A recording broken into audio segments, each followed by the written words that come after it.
আশা করছি ভালো আছো, আমিও ভালো আছি। তো তোমাদেরকে আজকে একটা জিনিস দেখাবো, মানে আমার জীবনের খুব সুন্দর একটা মুহূর্তের একটা জিনিস। সেটা হচ্ছে আমার বিয়ের শাড়ি। এই দেখো, এটা হচ্ছে আমার বিয়ের শাড়ি।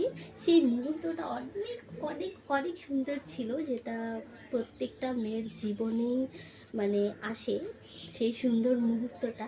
তো যাই হোক, তো মানে কি বলবো, মানে আলাদাই একটা মানে মানে কি বলবো বুঝতে পারছি না। তো যাই হোক, এই যে শাড়িটা দেখতে পাচ্ছ, এটা আমার বিয়ের শাড়ি।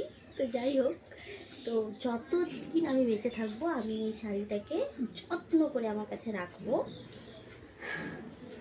মানে কি বলবো আমি বুঝতে পারছি না, আমি নার্ভাস হয়ে যাচ্ছি, দেখো আমি ঘেমে গেছি পুরো। তো তো কেমন লাগছে আমাকে এই শাড়িটাতে বলো, আর আমার এই বিয়ের শাড়িটা কেমন লাগলো অবশ্যই জানিও। এই যে, তো যাই হোক, আমি কি বলবো বুঝতে পারছি না। তো থাক, আর কিছু বলার দরকার নেই বাবা। টাটা, বাই, দেখা হচ্ছে পরের ভিডিওতে।